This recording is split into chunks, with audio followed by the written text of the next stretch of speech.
Observatório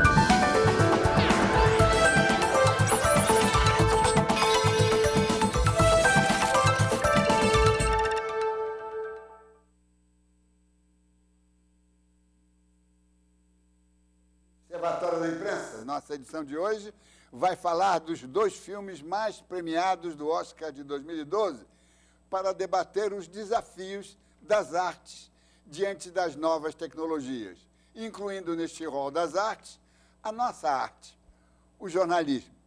São 3 os convidados, o escritor e poeta Afonso Romano de Santana e os críticos de cinema, professores Rodrigo Fonseca e Inácio Araújo.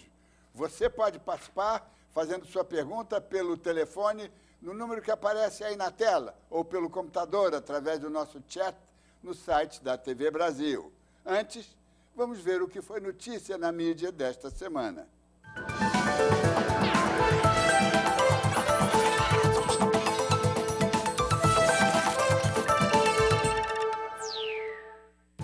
A busca pela verdade pode ser demorada e depende de persistência.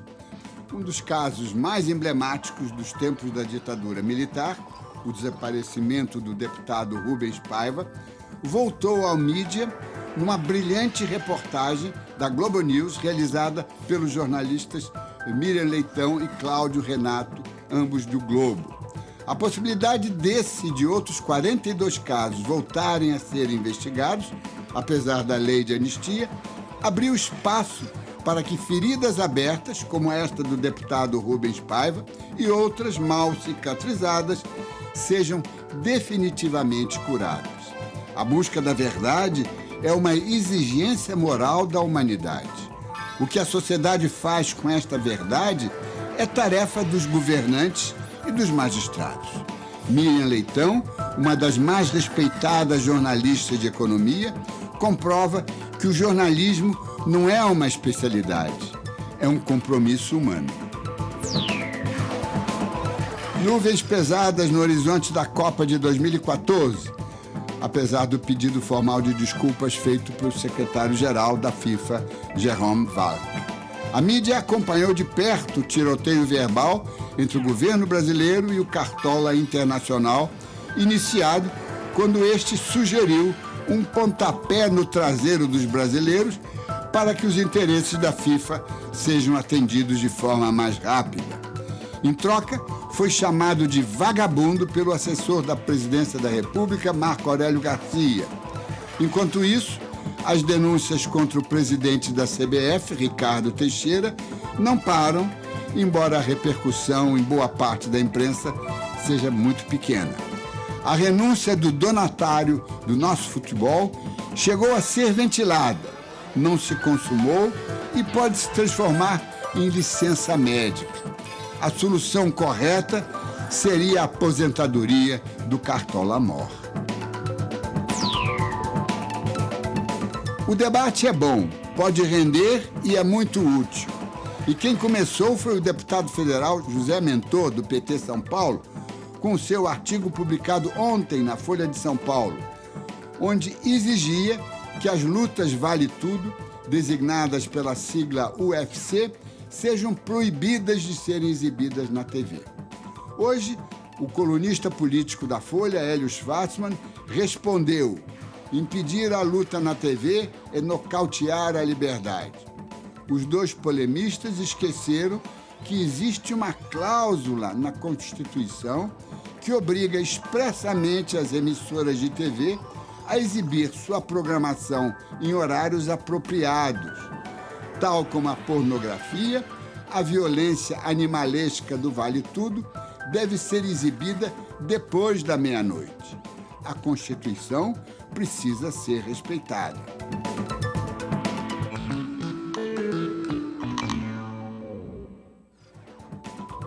A política esteve em alta entre os chargistas e o troca-troca no Ministério da Pesca, com a posse do pastor e senador Marcelo Crivella, foi o tema preferido. Mas o casamento político de César Maia e Antony Garotinho, no Rio de Janeiro, e a possível candidatura de Tiririca a prefeito de São Paulo também não passaram em branco. De olho na história Isabel Lustosa mostra em sua coluna de hoje o jornalismo feminino, ainda nos tempos do Império.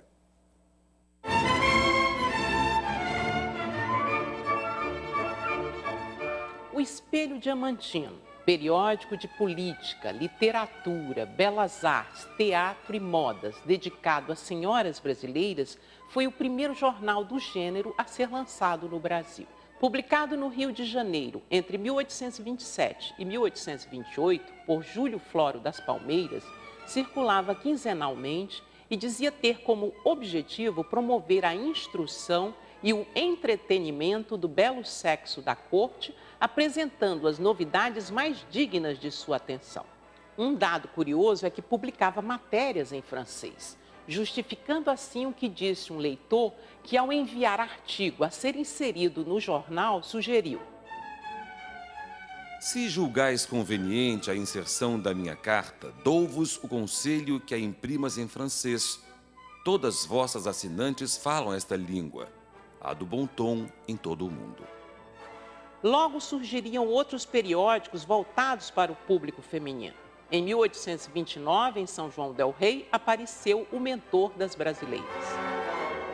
Ele foi seguido meses depois pelo paulistano Manual das Brasileiras, pelo baiano Despertador das Brasileiras e pelo pernambucano O Espelho das Brasileiras, lançado no Recife em 1831. Publicados por homens, mas voltados para as mulheres, nesses jornais quase não aparecem textos escritos por mulheres. O Mentor das Brasileiras, tal como seu antecessor carioca, se propunha a instruir e entreter o belo sexo, sem, no entanto, jamais esquecer que o destino de uma mulher estava compreendido nestes dois títulos não menos nobres, esposa e mãe. Mas as muitas notícias ali publicadas, enaltecendo o papel das professoras, revelam um novo momento na vida da mulher no Brasil. Até a chegada da corte portuguesa ao Brasil, ela era totalmente excluída do processo educativo. Os novos padrões de sociabilidade passaram a exigir que a mulher tivesse um certo nível de ilustração. Os 5 Oscars recebidos pelo filme O Artista e os outros 5 pelo filme Hugo Cabret não podem ser vistos apenas como homenagens da indústria do cinema a si mesma. As duas películas têm um valor adicional que não pode ser minimizado. O Artista, especialmente, é uma inspirada alegoria à perenidade da arte, de todas as artes, sobretudo quando ameaçadas pelas inovações tecnológicas. A história gira em torno de um consagrado ator do cinema mudo que não consegue adaptar-se ao cinema sonoro. O inevitável final feliz chega através da dança, que era outra das habilidades do ator. A mensagem é clara. Quando a obra de arte é autêntica, ela supera todos os desafios impostos pelo progresso. O jornalismo arte também está sendo ameaçado pela tecnologia e pelo jorro informativo contínuo produzido pela internet. Mas, ao contrário da indústria cinematográfica, a indústria jornalística não tem autoestima, não gosta do que faz e não vê outra saída a não ser prever o fim de si mesma ou do veículo que a glorificou ao longo de mais de 4 séculos, o jornal impresso. O Artista é uma produção francesa, com direção e elenco francês, sobre uma indústria cujo nascimento na França é retratado pelo outro premiado Hugo Cabret, porém realizado com todos os recursos tecnológicos de última geração americanos. A verdade é que o cinema gosta de si mesmo e, por isso, agrada há tanto tempo nos 4 cantos da terra. O jornalismo, a imprensa, precisa ser mais gostada, mais venerada e, sobretudo, mais cuidada por todos os que estão nela envolvidos, dos repórteres aos empresários. Quando a imprensa puder gabar-se do que faz, então teremos obras parecidas com o Artista, mas com outro título: O Jornalista. A memory from his past. Os dois filmes que tiveram mais indicações ao Oscar de 2012, A Invenção de Hugo Cabret e O Artista, de Michel Hazanavicius, celebraram os primórdios do cinema. Curiosamente, o filme francês homenageou o cinema americano e o de Martin Scorsese contou a história de um pioneiro francês, Georges Méliès.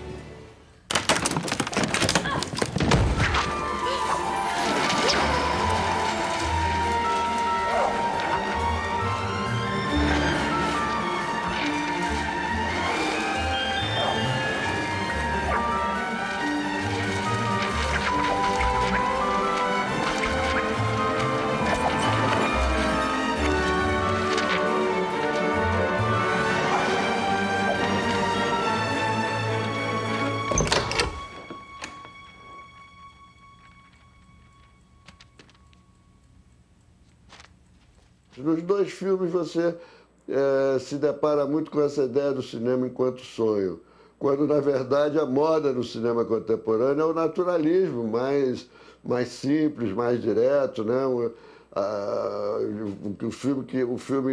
O filme, digamos assim, o filme padrão assim do cinema internacional hoje é a separação, os filmes argentinos, né? Então, é interessante você, de repente, ver dois filmes de grande sucesso falando do ao contrário, falando do sonho, falando do cinema enquanto sonho, enquanto imaginação, enfim, essa coisa toda. Em preto e branco e sem diálogos, O Artista conquistou o Oscar de melhor filme e ganhou mais 4 estatuetas em Hollywood. O filme desafia a tecnologia, mas exalta a arte. Em época em que o cinema está tão apoiado em mega efeitos digitais, efeitos sonoros, montagem rápida, pegar o espectador o mais rapidamente possível, O Artista causou um impacto muito grande porque ele faz uma homenagem ao cinema mudo, em preto e branco, onde os tempos eram mais lentos, onde a ação era mais delicada. E o cinema, as imagens eram tão autossuficientes que prescindiam até da fala. E o que é muito interessante no Artista é que ele pega o momento do cinema em transição. Ou seja, o artista principal, o Michel Dujardin, maravilhoso, faz o papel de um ator muito confiante que o seu sucesso duraria para sempre. Mas ele não sabe que o cinema falado estava logo ali na esquina esperando por ele, e ele não soube, de início, lidar com esse desafio tecnológico. A tecnologia realmente ela é assustadora sempre, né? Num determinado momento, eu me lembro que há 10, 11 anos atrás, o Festival de Cannes fez um grande debate sobre as novas tecnologias, sobre o digital. E a pergunta que todo mundo se fazia era essa: se mudar o suporte, né? Se acabar a película, e está acabando realmente, a Kodak está pedindo concordata, não? Se acabar isso e a gente tiver um outro suporte, ainda vai ser cinema, a gente vai continuar chamando de cinema, né? Isso é apenas uma pontinha, um detalhe do iceberg, né? A tecnologia, ela está sempre mudando, e ela está sempre exigindo que a gente se recicle, que se posicione e principalmente que tire partido dela.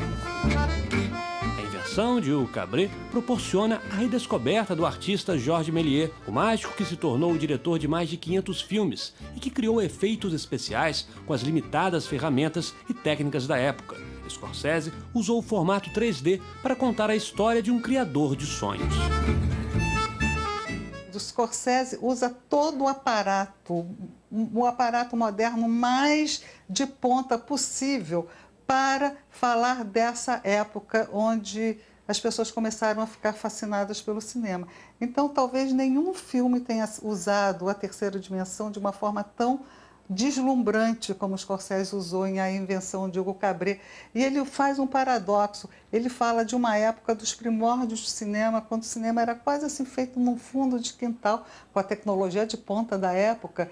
Ele usa todo o aparato tecnológico de hoje para falar de uma coisa: o cinema é fascinante, o cinema pode fascinar as pessoas, qualquer que seja a forma que ele seja feito. Quando foi inventado o cinema, o teatro não desapareceu. Quando a televisão tomou conta, o cinema não morreu. Assim também como a internet é realmente o instrumento hegemônico de comunicação e conhecimento, não vai acabar com a televisão, nem com o cinema, nem com o teatro. Acho que todas essas formas culturais, elas encontram um espaço nessas novas tecnologias de algum modo. Os principais ganhadores do Oscar desse ano tratam da resistência da arte diante dos avanços tecnológicos, assim como a imprensa que batalha pelo próprio espaço no mundo digital. Não existe um paralelo, sim, que é como lidar com épocas de transformação.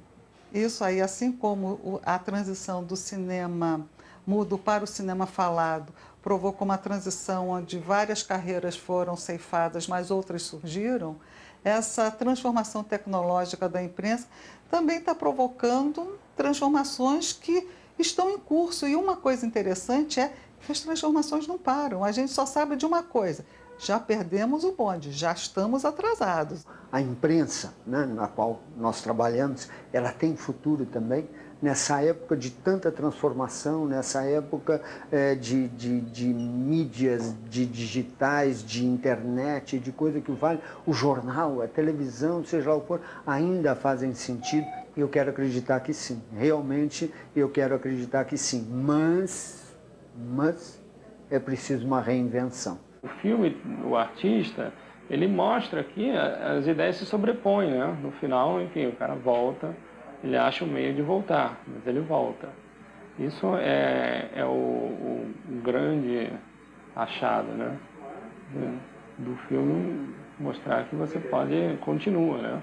Como artista, você sempre continua, independente dos meios. Excepcionalmente hoje, estou nos estúdios da TV Brasil, em São Paulo. Ao meu lado está o crítico de cinema da Folha de São Paulo, Inácio Araújo. Nos estúdios do Rio de Janeiro, da TV Brasil, o crítico do Globo, Rodrigo Fonseca, e o poeta, escritor, crítico Afonso Romano de Santana. Vou começar com o Afonso. Afonso, você acha muito temerário? Você é um velho copydesk do JB, tem toda uma vivência por jornal e estudioso, teórico de arte e poeta. Você acha muito temerário dizer que a imprensa também é uma arte? O jornalismo é uma arte? Essa é uma afirmativa audaciosa, né? Instigante. E você abriu o programa falando disso. Você é um cineasta, começou sua vida como cineasta. E eu trabalhei na imprensa há muito tempo. Aliás, comecei por fazer crítica também de cinema ainda na adolescência. E o jornal abriga os primeiros escritos das pessoas sobre cinema. Esses 2 filmes que você está apresentando aí, por exemplo, me tocam de uma maneira muito especial por algumas razões. Há uma coisa, por exemplo, nesse filme do Hugo Cabret, que é o seguinte: ele mexe com um dos tópicos fundamentais que existem na literatura e na mitologia, ou seja, o tópico do menino sábio. Aquela coisa que existe na Bíblia, de Jesus conversando com os doutores da lei, ensinando aos doutores da lei uma porção de coisas. O menino também, ali no filme, ensina ao velho, não é isso? Ele sabe como a máquina funciona, sabe o segredo de tudo. Isso acho que pega o espectador de alguma maneira. O menino sábio, o menino que tem uma visão transformadora das coisas. Uma outra coisa que me fascina é o seguinte: tem uma coisa de Charles Dickens nesses filmes. A criança abandonada, a criança que sofre muito, o indivíduo que é mais ou menos ocultado, né, pela sociedade e que aparece de uma maneira surpreendente, como se fosse um herói. É o que acontece, aliás, com esse menino. O ator devia ter ganho o Oscar também. Assim como o outro ator levou o cachorro no palco, esse menino não apareceu. Uma falta nessa festa do Oscar muito grande. Mas, sobretudo, eu acho que os seus 2 filmes, esses filmes que você está mencionando, são uma espécie de ilustração do conto de fadas. Olha, se você me perguntasse assim, sobre o artista, né? Eu entrei nesse filme e saí mudo. Claro, né? É um cinema mudo. Sobretudo porque o cinema de hoje é uma barulheira tão grande, não é? Que você se confunde com a mensagem. De repente, um filme que não está fazendo barulho nenhum te põe para raciocinar. Eu acho que esse é o grande milagre do cinema, que consegue, através da imagem, dizer coisas que, às vezes, as palavras não conseguem dizer. Inácio Araújo, você é autor de 2 livros, trabalha em cinema, foi roteirista, montador, quer dizer, tem uma vivência e jornalista, porque escreve na Folha já há alguns anos, algumas décadas, eu diria. Umas décadas. Você está dos 2 lados.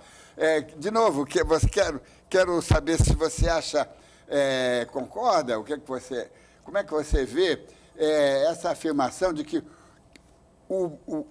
a indústria cinematográfica gosta de si mesma, né? Esses 2 filmes são devoções ao ofício, ao métier, não é?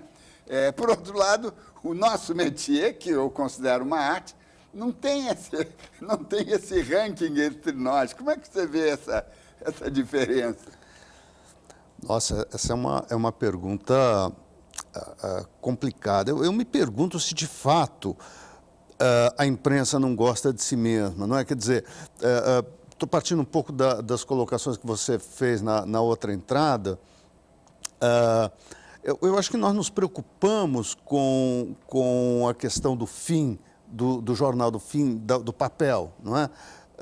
Com as transformações que acontecem, por exemplo, com um meio como a internet, não é?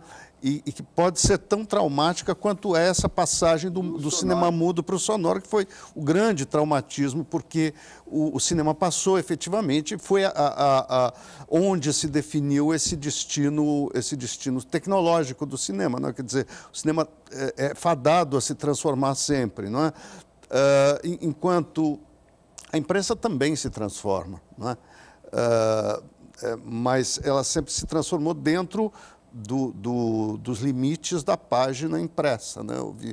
As transformações foram pequenas, nunca houve uma revolução, né? Eu acho que a primeira revolução que é muito sensível é da televisão, né?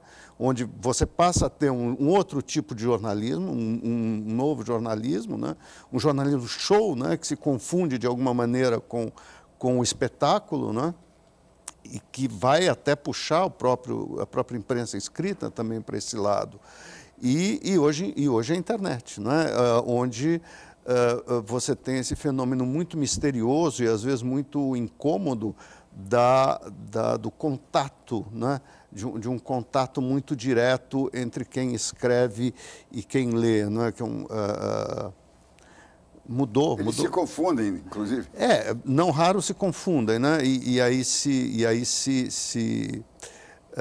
de fato é meio uma fricção, né?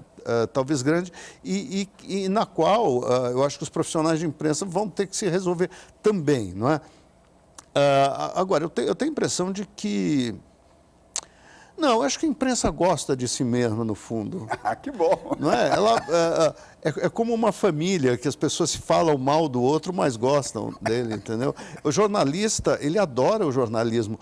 É engraçado porque hoje isso mudou um pouco, mas se a gente pegar o jornalismo mais romântico, o jornalista saía da redação já altas horas e ia beber com os jornalistas. Para falar de jornalismo. Para falar do jornal, né? Isso acontece muito frequentemente. A gente sai e sai um grupo de jornalistas, né? E sai a mulher de um, a mulher de outro, e diz, pô, lá vão vocês falar de jornal, né? Então, acho um outro assunto, né? Isso é muito frequente, né? A gente discutir, né, o que está fazendo. Rodrigo Fonseca, você é mais novo, é de uma outra geração, mas está nesse métier, fazendo crítica de cinema. E eu queria... Tem aí uma questão que é extremamente interessante. Na história do cinema, há muitos filmes sobre o cinema. Quer dizer, Hollywood e outros, na Itália, o Cinema Paradiso, sempre tem... em algum momento, a cada poucos anos, tem um filme alegórico sobre a sétima arte, né? Na história do cinema, os filmes sobre a imprensa são, em geral, muito críticos. É sobre, né, a grande crítica que aparece nas mídias é a crítica do cinema. Sei lá, aquele filme do Kirk Douglas, Montanha dos Sete Abutres, né, que pega o repórter sensacionalista, e há dezenas de outros. Como é que você vê isso? Essa comparação é válida? Olha, eu queria pegar, antes para te responder isso, uma questão que você abriu aí, colocou pro Afonso, que é a questão se o jornalismo é arte, assim. Eu queria te dar um exemplo que responde muito bem que sim, no próprio ofício nosso de crítica. Se você pega toda a produção textual de um sujeito que eu acho um mestre, chamado Tariq de Souza, você tem a resposta precisa, positiva do que você está dizendo. Se a gente pega mestres como Elias Heredo, por exemplo, eu acho que são um exemplo de que o jornalismo, sim, pode ser encarado como arte na sua produção. Mas acho que nessa questão do que é desse retrato, eu acho que a gente costuma ficar muito em alguns filmes que são alegóricos dessa questão mais depreciativa do jornalismo, né? Porque eu acho que, principalmente porque A Montanha dos Sete Abutres, ele é um exemplo para quem está estudando jornalismo de como ter uma conduta ética nesse meio. Agora, tem vários filmes em que a figura do jornalista assume uma postura heróica e que às vezes a gente costuma associar pouco porque são filmes que têm um outro contexto. Eu acho que um filme emblemático aqui é o Z do Costa Gavras, que tem uma participação da imprensa aguerrida para tentar resolver o caso e ajudar o magistrado vivido pelo Jean-Louis Trintignant a resolver a situação naquela Grécia efervescente que o Costa Gavras retrata ali. Eu acho que tem um outro exemplo histórico bacana que a gente pode lembrar dentro desse ofício do jornalismo, mas num outro terreno, que é o terreno do rádio, que é o dia muito especial na Giornata Particolare do Ettore Scola, que eu acho que a maneira como o Mastroianni compõe o radialista, que está cheio de crises pessoais na sua afirmação sexual, social, em relação a uma certa Itália opressora, enfim, eu acho que tem um retrato muito bonito. Eu acho que se a gente está pensando no retrato do cinema para o jornalista, tem um outro filme que eu acho que a gente lembra pouco, porque a gente costuma estereotipar dentro dessa coisa escapista, para usar um termo que a gente estava usando aí no Hugo Cabret, que eu acho que é o Super-Homem do Richard Donner. Superman, o filme de 1978, que eu acho que talvez seja uma das obras-primas dentro desse trâmite quadrinho e cinema, e o retrato que aquele filme pinta. Talvez um pouco naíve, talvez muito ingênuo em certas circunstâncias, mas se a gente pega a maneira como ele tenta resgatar essa coisa que o Inácio falou, de um jornalismo meio romântico na figura da Lois Lane, composta pela Margot Kidder, de um jeito brilhante, acho que é um bom retrato para a gente entender o imaginário que o cinema ajudou a construir no jornalismo ao longo dos anos. Vamos a um breve intervalo e voltamos já.